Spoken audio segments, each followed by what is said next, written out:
how are you doing today? I hope that you're doing amazing and fantastic and wonderful.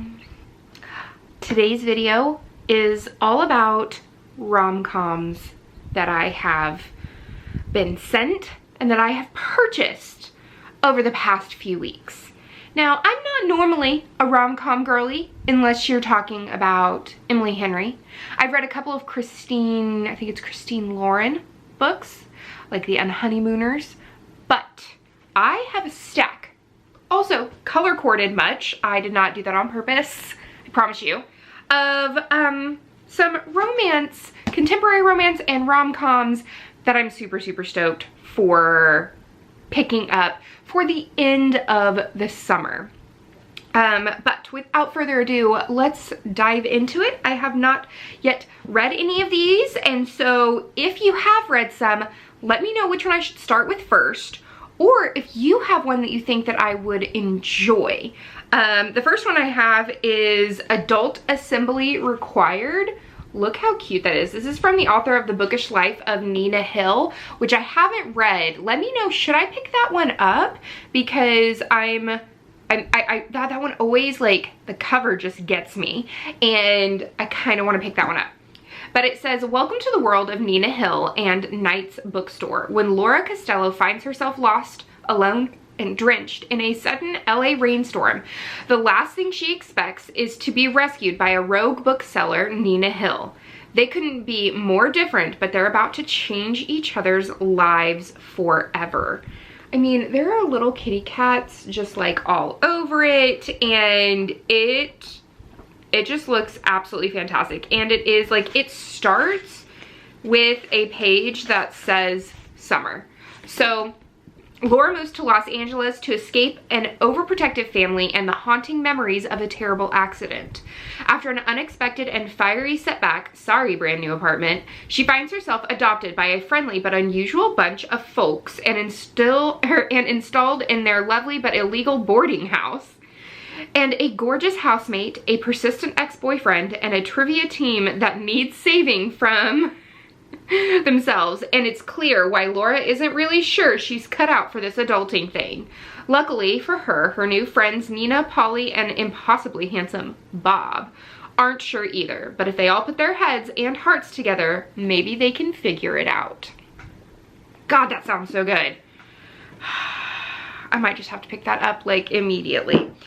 The next book I got was kindly sent to me by Kensington. So thank you so much, Kensington. It's GG Listening. Look how good that cover is. And it came out in April of this year. And it just looks so flippin' cute. Gigi Rutherford loves love stories. She reads them, she sells them at her romance bookstore, and she could spend hours imagining the meet-cutes of every couple she encounters. But when it comes to her own love interest, Gigi is out of stock. Instead of enduring bad date after bad date, these days she'd rather curl up with her favorite audiobook and the only man who makes her heart skip a beat. Zane Wilkinson, the smooth-voiced narrator Jerry is convinced is her soulmate. Like, come on. A bookish romance? I'm all for it. I'm all for it. I have to have it. The next book I have was on my my reading list, my wish list, and I was given to it for my birthday, and it's the same author of The Dead Romantics, which again is like 100% going with the color scheme that I have today. Did not do that on purpose, but so these are written by the same author, Ashley Poston. I read this one, I buddy read it, and I enjoyed it enough to want to pick up another one of her books. And this one just came out, The 7-Year Slip, and it says same place, different time. Guys, this gives me the Lake House vibes. I don't do like actor crushes very often, but the feelers I get for Keanu Reeves, I can't, especially Keanu Reeves and Sandra Bullock together, like hands down, I freaking love them. So The Lake House is one of my go-to movies to watch when I need to cry and when I need to just like feel all my feels. You know what I mean? Sometimes the worst day of your life happens and you have to figure out how to live after it. For Clementine West, that means burying her head in her work as a book publicist. Again, a bookish romance. Being practical and forgetting the silly things her beloved aunt Annalie, I think, taught her, like living wide and chasing the moon.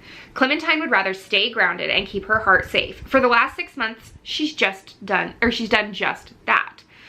But when she moves into her late aunt's apartment and finds a strange man sitting in the kitchen, a man with kind eyes, a southern drawl, and taste for lemon pies, well, her well-laid plans begin to fall apart, because she's the type of man who, before it all, she would have fallen head over heels for.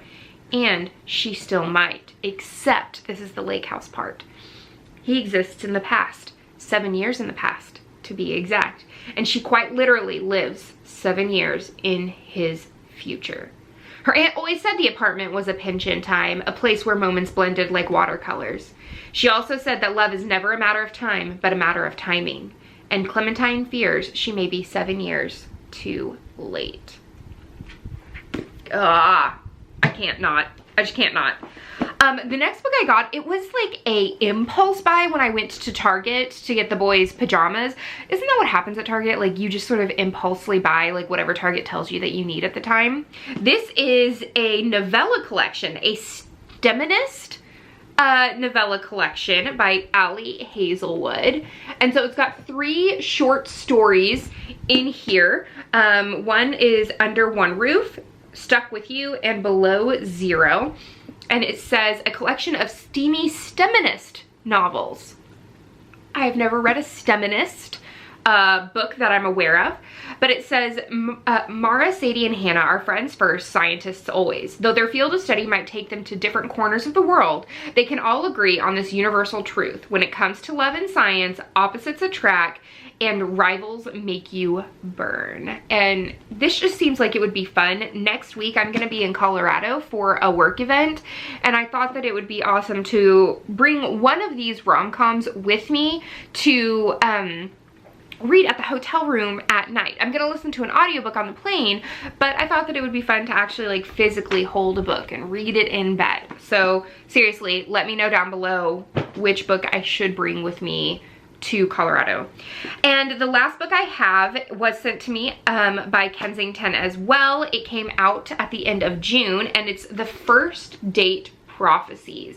This is by Kate and Danny Tamborelli. If you remember Danny, he's from All That. I loved Nickelodeon. It says that he and his wife team up for a big-hearted, laugh-out-loud rom-com set in Brooklyn, steeped in 90s nostalgia and inspired by their very own love story. This cover is 100% 90s. Brooklyn-based aspiring writer, another bookish romance. Lucy Miniger has no trouble putting comedy in her rom-coms. It's the romance part that's the problem. But even as the rejection slips pile up and her second dates dwindle, Lucy refuses to give up hope, or her heartthrob's dating profile. Former child star Rudy Rosario made his mark on some of the most popular kids shows of the 90s, but that early success has pigeonholed him into a stand-up routine riffing on his past work. While the slick single life he envisioned was clearly a fantasy, he's actually ready for a relationship if he could just find someone uninterested in who he used to be. Fun fact, my husband and I met online, so I'm kind of into that vibe as well. Let me know, what should I pick up? Which one should I dive into? I am super excited about all of these, and I just need them in my life. But that's the end of this chapter of Courtagonist. Please give this video a thumbs up and subscribe if you haven't already. And until next time, guys, happy reading. Bye.